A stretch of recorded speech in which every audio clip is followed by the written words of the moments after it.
Okay, so everyone, we are having a bit of a technical challenge and a little bit of a difficulty, but we'll get back to it. I'm going to figure it out as the discussion and the conversation continues to evolve. I want to welcome everyone to this evening. Keeping the music alive. And this is a student-led discussion with our young people, two of our students in the Urban Choral Arts Society, Joseph Griffin and also Miss Simone Austin. And we are so excited tonight to welcome Miss Jasmine Barnes, who is serving as a guest tonight, but she definitely is a conductor. She's a vocalist. And as you can see, we're Morganites, which is why tonight I'm in my Morgan attire, all right, in celebration. And she is also a sister of mine in fraternity, Sigma Alpha Iota. So let's read a little bit about Jasmine tonight to get started. And hopefully a little later on, we can listen to some of her music, some of the music that she has written and composed. But a little bit about Jasmine Ariel Barnes. She is a promising young composer and vocalist who has performed and has had her music performed all over the world. She is a multifaceted composer who embraces any writing style of music, using a variety of instrumentation and specializes in writing for the voice. She proved her musical prowess in her debut composition entitled Reality, Race, and Religion that took place on May 9th, 2018 in the Gilliam Concert Hall of the Carl J. Murphy Fine Arts Center. And she's performed with so many different folks. I want to highlight this. She has held the privilege of being commissioned by Baltimore Chamber Orchestra Symphony No. 1 for a short piece entitled The Mind. And she's been commissioned by several other groups. Folks all over the world know her, especially members who are in ACDA, the American Choral Directors Association. Jasmine is not only a composer and a vocalist, but she is an educator. I think this is important. She is the head of compositional studies and jazz voice studies at Booker T. Washington High School for the Performing and Visual Arts in Dallas, Texas. She holds her Bachelor of Arts and Master of Arts in Music degrees from Morgan State University in Baltimore. Finally, her Master of Arts in Music was earned as a composition student studying under Dr. James Lee III. So tonight, Jasmine, we welcome you. All right, even though I highlighted her being my sister in fraternity with Sigma Alpha Iota, she is also a member of Alpha Kappa Alpha sorority. And so we're happy to have you, Jasmine. Thank you so much. I'm so happy to be here. And while I figure out all of these tech things, I just want you to, just start by telling us a little bit more perhaps about yourself. Because I know the students are going to lead most of this discussion, but tell us a little bit more about yourself as we get started. Anything that I did not read that you think is critically important for us to know? Okay, well, I'm a Baltimorean, born and raised. Okay, I'm from Baltimore. I went to Mount Royal Elementary Middle School from elementary through middle school, and then I went to Poly, and then I went to Morgan. So all my schools are from Baltimore. Okay, just like me. And then, yeah, but now I live here in Dallas, and yeah, you've already said what I do here at Booker T. I love it. Okay, I also teach a singer songwriter here as well. So I kind of embrace like was already said, like any kind of writing style, because I just think creativity is just it's just so necessary for like existence. I think every person needs a creative outlet in some way, in some form. So composition just became mine. That just became my creative outlet, and now that's all I do. Okay, besides That, teach. and that's incredible. This season, excuse me, with the Urban Choral Arts Society, this title of this season is Keeping the Music Alive, right? And we are in COVID 19. We're in a global pandemic. We're in a global crisis, and especially, as a singer, the whole thing of aerosols and the way that the virus is transmitted. It's a very serious thing for wind instrumentalists, right? Mhm. Musicians that that have wind instruments or that use wind instruments, and clearly the voice is one of those, right? Wind Absolutely. instruments. And we're just in that space right now where folks have been trying to figure out, what are we going to do, right? How are we going to keep performing? How are we still going to get, music to audiences? And Mhm. so this season, I thought it, extremely important to be innovative, right? Mhm. We are innovators, we're creatives. So how are we going to Absolutely. creatively keep the music alive? I think about our young people that are here, my younger people that are here. Um, and how do we keep them inspired? How do we keep them Absolutely. motivated? Both Joseph and Simone, who are going to introduce themselves in just a moment, they both are interested in careers, potentially in music and in the arts. And so I think it's important for us to make sure that we maintain spaces for them to be creative, but also develop the tools that they need to be competitive in a world that is going to be completely different when they become Absolutely. professionals. Um, Absolutely. and so, in keeping the music alive, we're doing this, having these conversations, but we're also, as we said earlier tonight, highlighting the music of, African American Black composers, arrangers, and music makers that are still living. Mm. So most people that know about the Urban Choral Arts Society, you hear us sing, Moses Hogan, you'll hear us sing Nathan Carter, you'll hear us sing Adolphus Hellstork, you'll hear us sing Robert Ray, right? You'll hear us sing, her name is escaping me, Persephone Pound, I right? was We going to love say her, that. right? We Marcus Garrett, right? Mhm. Joel Thompson, folks that Mhm. we've had on. Now, those two names that I just listed are Mhm. younger people, right? And people that are actually living and making the music. So our Mhm. young people are going to lead this discussion after I just gave that long drawn out overview, right? The young people are going to lead this discussion because as we keep the music alive, we have to make sure that they have the skills and the tools that they need. And you're a high school teacher, so you know how to rock and roll with them. So I'm going to have them introduce themselves, and then Joseph is going to lead us into our discussion tonight. Hi, I'll start. My name is Joseph Griffin. I'm a senior at River Hill High School in Clarksville, Maryland. Hi, my name is Simone, and I go to Baltimore City College. All right, so my first question was, we talked about the reality, race, and religion, which was your debut. How did you create that theme? How did you center it around reality, race, and religion? Can you speak on that a little bit? Ooh, that's a good question.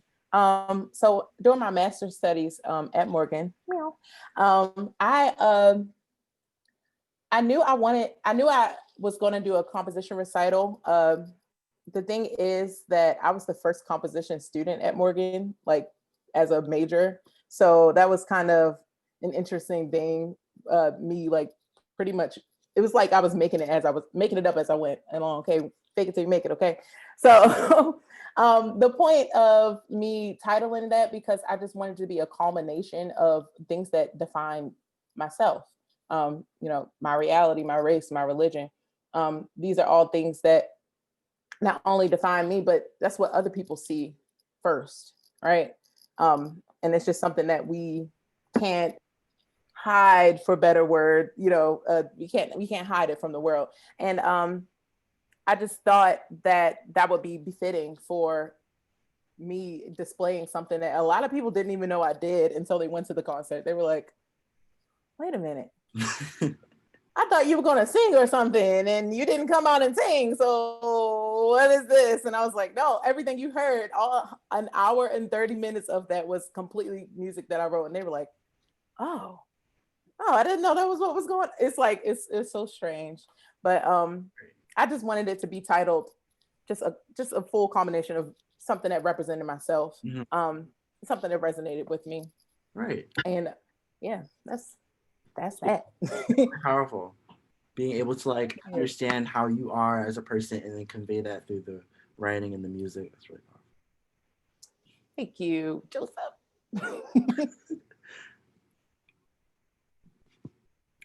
There we go. And thinking about, you know, that first composition and you talking about where you're from and all of that.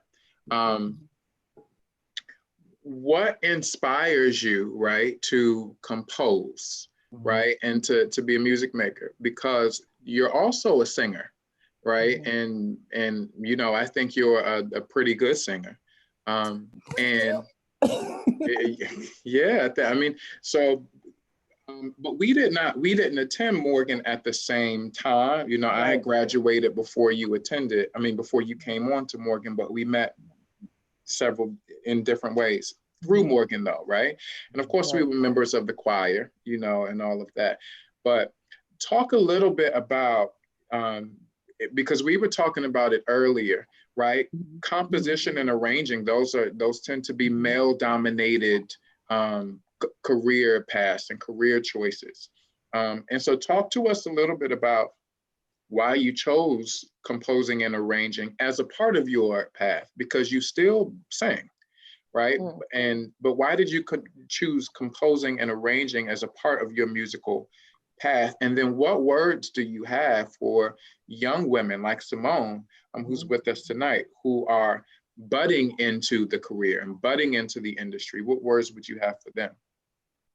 Okay, so I'll start with a little bit of background on how I even arrived at composing. So I already said that I went to Baltimore Polytechnic Institute for high school, which a lot of people know that that's not a school for music per se, or it has like I was in the marching band the entire time I was there. So I had an interest in music, and that was my creative outlet at the time, besides studying architecture. So that was my thing. When I got to Morgan, I actually started as an architecture major. And I changed my major because I just knew that I found myself doing a lot more singing than anything else. And I found myself just being in Murphy all the time, and my building is across campus. Like, it didn't even make sense to most people. So they were like, child, just go ahead and change your major, all right? Just, you know, that's what you want to do. And so I prayed about it, and I had to really let that settle in my spirit, because a lot of people would think that that's a bad idea, right? For some reason, the world embraces the child prodigy, but they don't embrace the adult artist. And so it really takes a strong personality to understand that to understand that in whatever you choose to do, you're going to have to work hard. That's in any career, no money is promised, right? It's the point of it is that you care about it and that you're passionate about it. So that's what I was passionate about. And so that's what I chose to do. But yeah, I kind of catapulted right into singing though. Once I got to Morgan, once I changed my major, we did a production of Porgy and Bess at Morgan. And it was strange for me because I had one semester of voice training, but I got casted as Serena. One semester. Listen, Joseph is going off right now because I want to tell you a little bit, and both, you know, Simone is going to do some Porgy. We're going to add some of that. We're going to add some of that to her rep, because Simone has an incredible talent. But Joseph also clearly is into Porgy and Bess, because as soon as you said it, he's Right. like, he's gone off. But Joseph is he's really into musical theater, right? So that's what he wants to focus on. And clearly we know that opera, musical theater is the American form, right? So to speak, so to speak, of opera, right? These plays and things that tell story with music and singing. Absolutely. Yeah. So Absolutely. not to interrupt you with No, this you're fine. No, I love that. I love that. Okay, musical theater is popping. Okay. So yeah, so I just I was 19 singing a role of Serena, and I just want to point out how incredibly difficult that is to be 19 with one semester of voice training, trying to perform a role that is bigger than myself, that was bigger than me. Okay. And I had a voice injury after it. I think it was just the stress of singing something that I wasn't trained to do just yet, wanting too much too soon. And the other thing was I felt like I needed to play catch up because I was behind anyway, because I came from architecture and I'm, so I had this internal battle of like, well, I got casted for it, so I should take it. But it was another part of me that really knew that I wasn't ready to do so. But anyways, in my time of the voice injury, I had to be quiet. And that scared me. It made me feel like I questioned God so much because I said, like, I just changed my major from architecture to music. And so now I have to be quiet. Like, what's the point? Like, it was just like, are you serious? So, but I made my lemons turn into lemonade. Okay. Added some sugar and some water in that thing and made it work. Okay. Because composition sang for me in that time. That was my voice in that time. And I started with writing choral music and a cappella choral music because that was what I was doing at the time. And it resonated with me so much. So I wrote because I couldn't sing. I wrote because I couldn't sing. And when I tell people that I still kind of like get a little emotional about it because I was really at a really low point because I thought that was what I wanted to do completely. And my otolaryngologist told me I was overreacting. And he was right because I was done in like a semester. But it was that time of having to be quiet that other creative outlets started to show up. And it was really a blessing in disguise because writing became my therapy in that time. And after that, I gave the music to Dr. Conway. I was like, what do you think? Is this something the choir could do? Now, Dr. Conway, folks, Dr. Conway is the choir director he's the chairperson of fine and fine arts at Morgan State. Yep. And he said, okay. And my first composition was performed in Abu Dhabi. Now, is that the most strange? Like, what? Like, how's that your first compositional experience, right? So it was really, I promise, I know for sure now. In the moment, I didn't feel it, but now I know that all of that was supposed to happen. I was supposed to get casted for this role too soon. I was supposed to have the voice injury. I was supposed to find other creative outlets. I was supposed to just start writing music out of being depressed, child. I don't even know. Okay. But but it manifested itself into what it is now. And I didn't stop writing from then. I didn't call myself a composer though until 2018. Even though at that point I had compositions that have been premiered in multiple places. I didn't call myself that because I just didn't think I was good enough. The self-doubt started to creep its way back in. And y'all don't need that. Okay. Let me tell you something right now. And when those thoughts come in your head and it says, I'm not good enough. I'm not as good as XYZ or this person, that person. You don't compare your life to someone else's because it's not your life, right? They want something that you don't have. That you have, and vice versa. But in reality, everything that happens in your life is supposed to happen because what happens next, you don't know. You just gotta wait. Imagine if I just gave up on music at that moment. What? I wouldn't. What? I literally everything I do is in music. So like, if I gave up on it at that moment, I don't know what I would be doing actually. So right.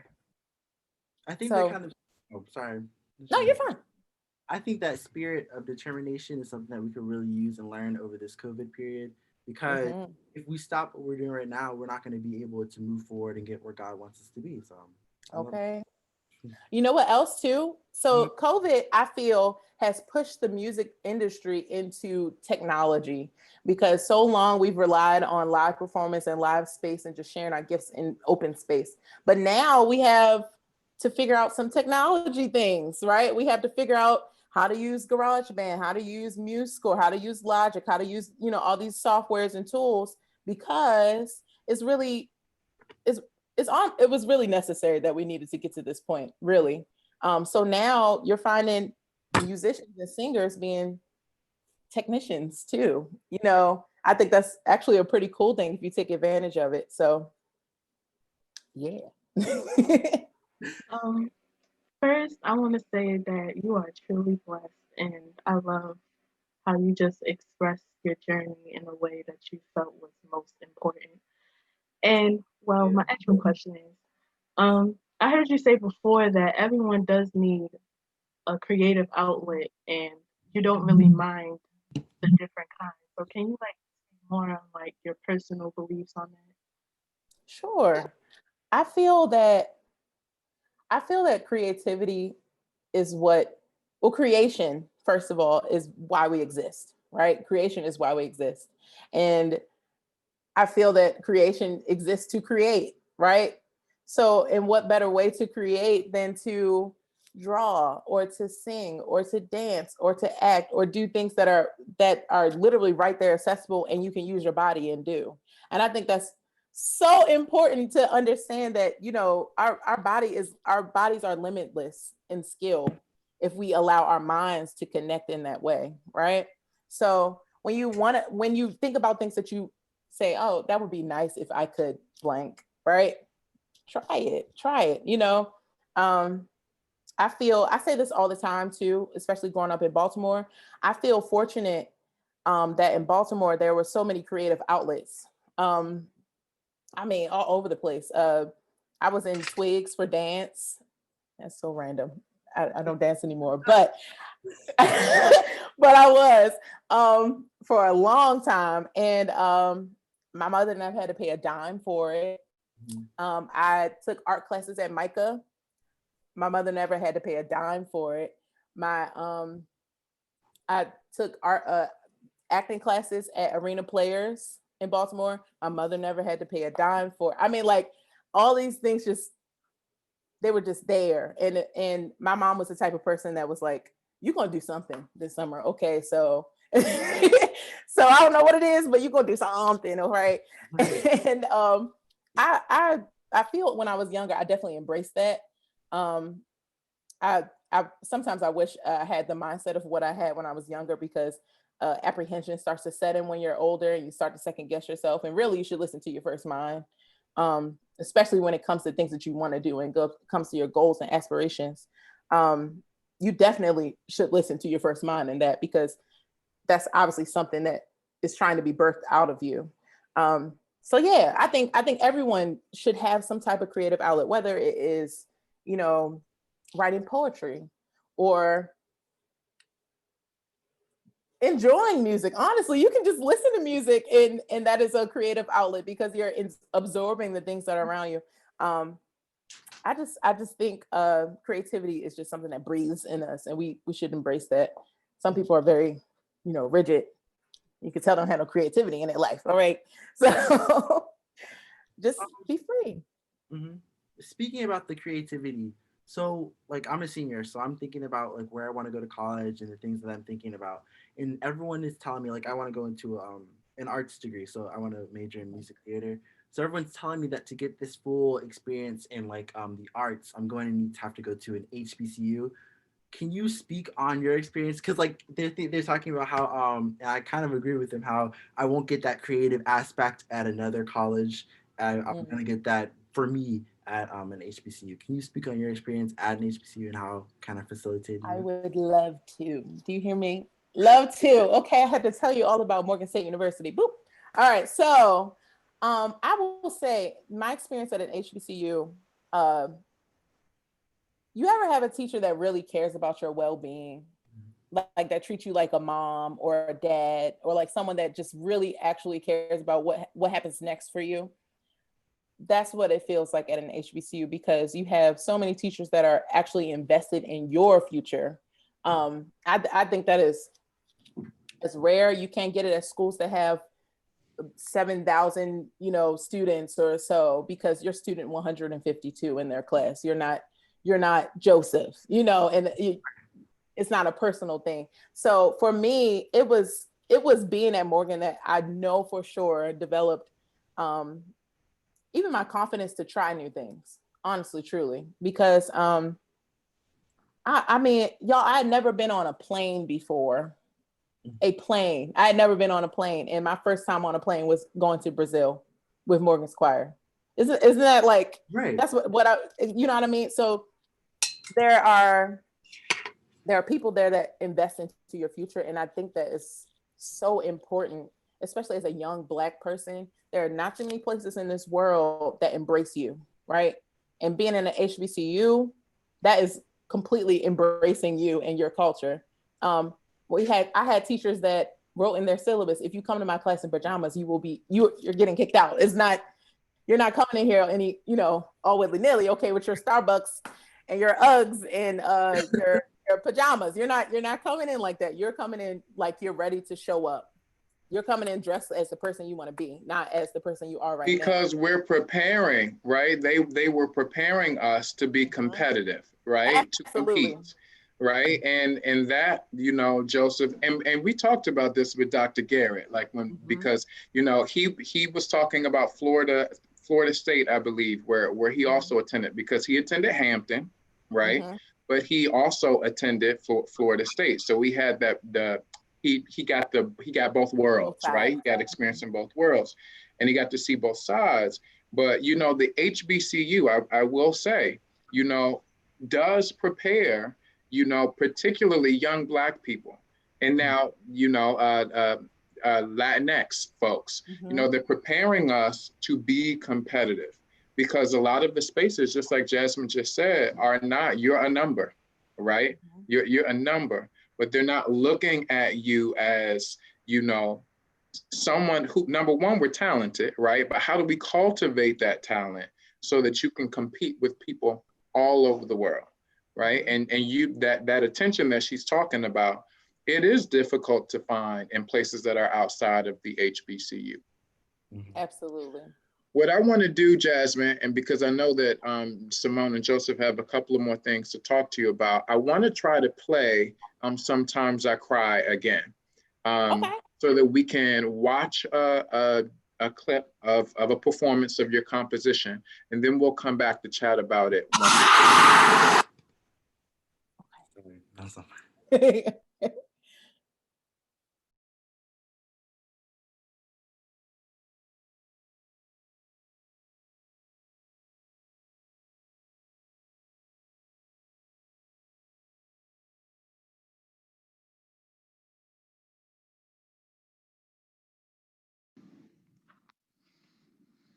Sometimes when I'm alone, I cry because I'm on my own. The tears I cry are bitter. They flow without take no.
Who was that group? That is the Tennessee State University Meister Singers. Okay, so that was a university group because they looked a little young, and I was saying to myself, they sound, pretty good to be that young, but that was a university group. Mm-hmm. They don't have nothing on my kids, by the way. I just want to put that. Come on, I'm only saying it because this is one of the songs that we are going to do this season of yours, and I'm glad that you sent that to us. But go ahead, talk to us a little bit about that, because those lyrics are Tupac's lyrics. Yes, they are.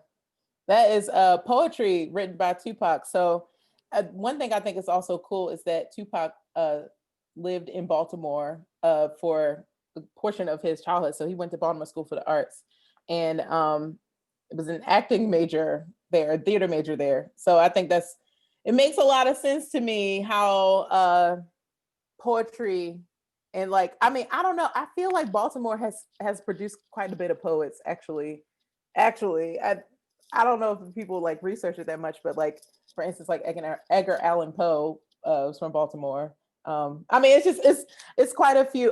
Paul Laurence Dunbar. I mean, I listen. Okay, so I can accredit this piece in the idea to Patrick Daly from Morgan State University. And since we're talking about HBCUs, let me just tell you how the connection of people, the network of people in HBCUs, we support each other, we support each other, we support each other. That is so important to understand, because school is not just for what you'll get from it, like, what you'll learn in your classes. It's about the people you meet and the people that sustain themselves in your life, and you likewise, right?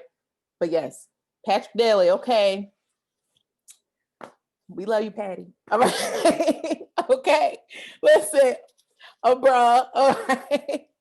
So yeah, it was really his idea, and it was part of the Burley Festival, the Harry T. Burley Festival. And he is a part of the Big Blue initiative at Tennessee State, I believe.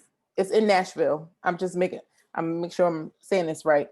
But yeah, it was his idea. And honestly, we're thinking about expanding that full work and it being multiple poems by Tupac. And so just keep an eye peeled and ear peeled, I guess, for that one. But yeah, I gravitated to that particular poem. He gave me the option of picking a poem of Tupac's, but I gravitated to that one because I just felt like, especially at the time, at that moment, I felt it. I just felt it, because when I was reading it, and I kept the way Tupac wrote it, true to it on the score. I didn't like try to gentrify his spelling or anything like that. None of that. I kept it exactly the way he wrote it, because I don't want to water down any creativity that came out of anyone, especially Tupac, rest his soul. But so yeah, I gravitated to that poem because me personally, I've in the past battled with depression, and I know what that feels like. Like, well, sometimes I cry, and it does at the moment feel like nobody cares about you, but truthfully, honestly, there's so many people that care about you. There are so many people that care about you. It's just that your mind, I'm telling y'all something, it's something about this mind up here that'll control your whole life. I promise you, everything you think, everything you move, everything you think, is possible. Your future is determined by what's up here. And if you don't get that thing in check, okay, start speaking some positive things into your life.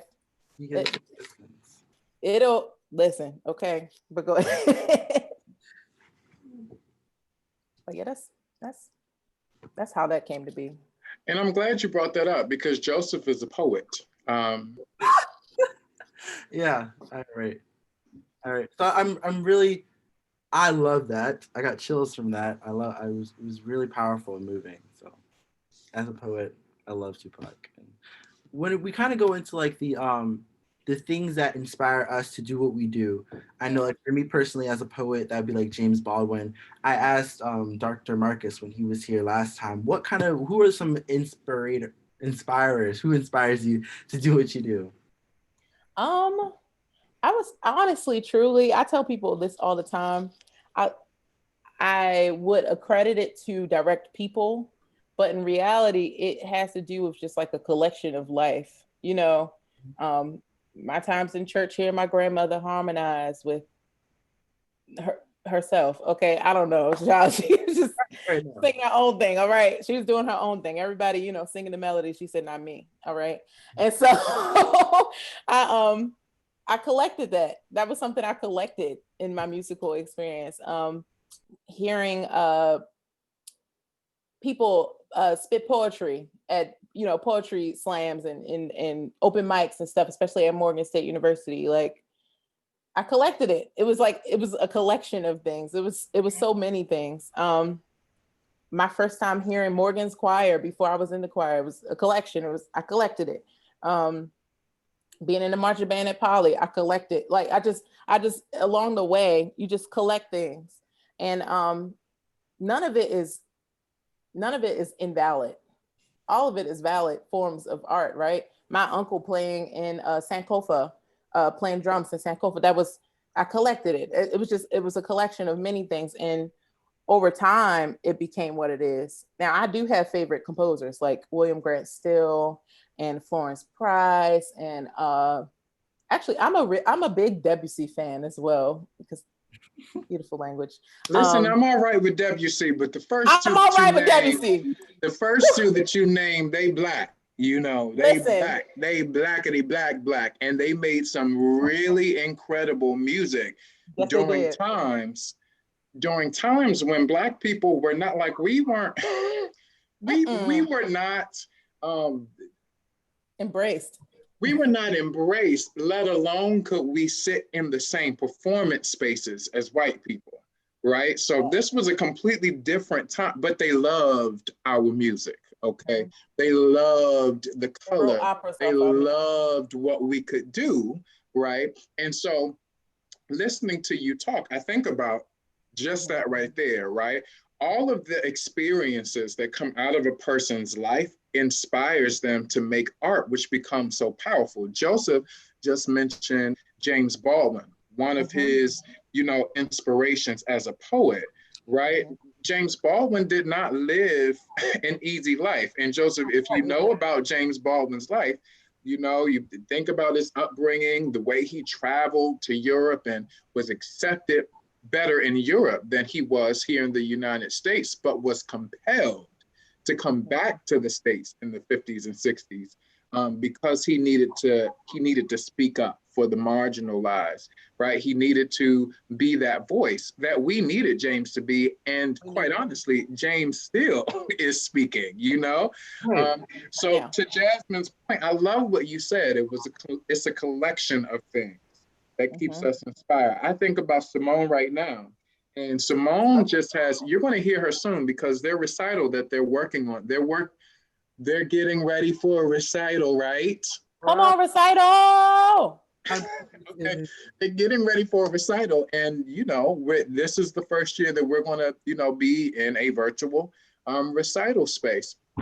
But Simone's instrument, right, she has a very large instrument.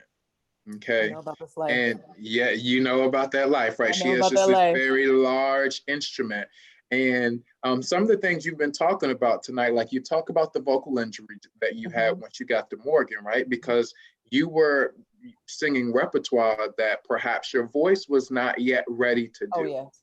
Right. Absolutely. So I think about that with Simone sometimes, because when folks hear her voice, right, they can imagine like the big rep, the more mature rep.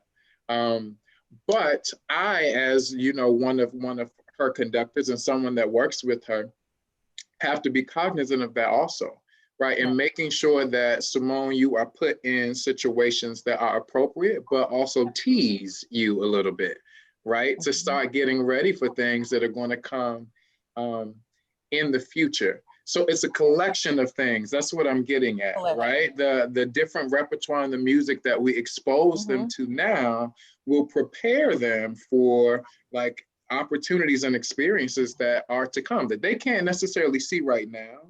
But one thing that Jasmine said, y'all, was to live in the moments that you're in, right? You know, I think about all of the experience. Joseph just got off of Boy Scouts call and then he jumped right on to be with us. You know, Simone is certainly into robotics and coding, like she's into all of that STEAM, that STEM, that's just like you were at Poly. You know, she's at City. I should have went there, but I ain't gonna mess with you. But I am not going into the rivalry because, you know, I wasn't born here, you know, but you know, all of that. So I'm just thinking about who you all become as people, right? It's a collection of your experience, right? And it's so interesting to hear you. I know I'm talking a lot, Joseph, and Simone, but I'm interested, and we're going to have to bring Jasmine back for another conversation. But I'm thinking about the collection of things, right? You know, I think about you being in Twigs. I think about you doing acting with Arena Players, which happens to be the oldest continuous community theater in the United States.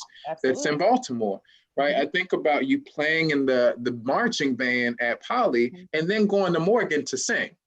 After you were going to study architecture because you went to Poly, and then things kind of changed because of this collection. Right, you think about your grandmother. Do you think about your grandmother harmonizing with herself? You think about your uncle playing with, you know, the percussion, like this collection of things. So I'm saying all of that to say, these two young people that we have on tonight are experiencing already a collection of things. Absolutely. And those things you have to put into your art, if that makes sense. Nothing is invalid. There is no art form that is not appropriate enough to culminate. I'm just telling y'all this because, you know, everyone now, you know, Black is in style now, apparently, because people are feeling a little guilty. All right. But that's another story for another day. But, but what I'm saying is, you know, before people started to recognize Black art as something that is valid, it was always valid. It never stopped being valid. It was valid when it was on the coast of West Africa. It was valid on the shores of Senegal. It was valid. It's always been valid. It's always been valid. So understanding that who you are is important and it's something that the world needs, whether you see it already or not, whether you are the first to do it or not, it is still valid. It does not matter what you see already, what you already see, because sometimes it takes a lot to be the first for some things, right? It takes a lot of mental, you know, endurance to see no one else doing the things that you want to do, but you do it anyway. Show up as what you want to be. Always show up as exactly what you want to be. Don't let you might be Simone in high school right now. You might be Joseph in high school right now, but who is Simone 10 years from now? Be her. Who is Joseph 10 years from now? Be him. You understand what I mean? So like that's how you should approach your life. You know, you have all the skills because you're collecting them. You're picking them up as you go. And you don't have to be fully actualized. You know, it, like I said, I told y'all earlier, it took me a while to call myself a composer. I was writing, people were performing my music, but I didn't call myself a composer because I didn't feel valid enough, because I didn't sound like Tchaikovsky, or I didn't sound like I didn't sound like that. My writing didn't sound like that. And even with singing, I didn't want to sing. Y'all, I did not want to sing. I had a bad experience in middle school. I ain't going to talk about it because it was a real bad experience, but I said, it's fine. I don't sing anyway. Like, it don't matter. It was one of those, like, you know, you sing something and your peers laugh and then it's all right. Y'all can laugh because I don't sing. I'm not a singer. And I kept that, y'all. I kept it till I got to college. Why would I let somebody's opinion of me control my life like that? Can I get a witness? Right? So other people's opinions don't affect you right now. My mom used to say all the time, they're jealous. And I'm like, of what? What are they jealous of? They're jealous of something you aren't even yet. Child, they're jealous of your potential. They're jealous of what you're about to be. Okay? So when you have naysayers, think about what you want to be. Think about who you want to be, and imagine if that would affect them. And that's it. Oh my gosh. Joseph, now Jasmine, we are going to bring you back later in the season. Hopefully your schedule permits. And then we can certainly also, this is being recorded, but we can work out the kinks so that we can do the live like we anticipated it. Mhm. But we're in that age, so there can be glitches, Yeah. but we're problem solvers and we keep it moving, right? Yes, we are. So Joseph, Simone, is there anything else that you want to say or add or ask before we wrap up tonight? Did you want to go first, Simone, or I can go? You go ahead. No. Okay. Basically, I want to say I feel like this came at the right time, the right message at the right time, because I've been kind of like struggling with putting my stuff out and putting my creation stuff out and applying and putting myself out there. So thank you so much for speaking and being here. I feel like this is really what I needed to hear in the moment. So Of course, if not you, then who? right. Who will live? Who's gonna be Joseph Griffin? It's you. Ooh. All right. Thank you. I'm so excited. I've had a great time so far. Thus far, and I will see y'all again for sure. I just want to say this was very encouraging, and I enjoyed talking to you and you sharing your experiences because it's actually helping me like outlook on other things that I might want to do, and it also gave me a perspective on how college was going to be because I've always heard people like you should go to Morgan, go this, go there, but I never, but I never really like I still don't really know what I want to do, but it's like this helped me encourage myself to go out there and find out what I want to do. Oh, because you can. Right. You definitely can. Okay. I believe you, Simone. Okay. And listen, yeah, shit, you're gonna hear them. You're gonna hear these voices in just a couple of weeks. And that'll give us an opportunity once you hear them, to strengthen our dialogue in the future. Another one of our senior students, Janie, she's usually with us, but she's doing some singing right now, so she'll join us. I know, like all of them, they're all just brilliant. They're just young, gifted, and Black. And I am so honored, to be a part of their life's journey. It's a blessing, right? Like to be able to, meet Simone and to meet Joseph. It's almost like with the students that I'm meeting, particularly with the Urban Choral Arts Society, it's like it's organic. It's like all of our life experiences. Simone, was a student of Mary Fields. Really? Yep, in middle school. Mary and Mills. Mary Mills. and brought Simone on. And then of course Joseph, is a friend of Janie. They did an art-centric summer program together, musical theater summer program. And so we kind of just are coming together. And I like the way that it's happening. So I always say I'm blessed by God to be able to be a part of these young people's lives, right? Yes. And it will never be vice versa. It will never be they depend on me more than I depend on them. I literally am inspired by them and inspired by their potential. So Jasmine, thank you for being with us tonight. Of course. And we are certainly going to bring you back in a few months to have some more conversation with us, the dialogue with us.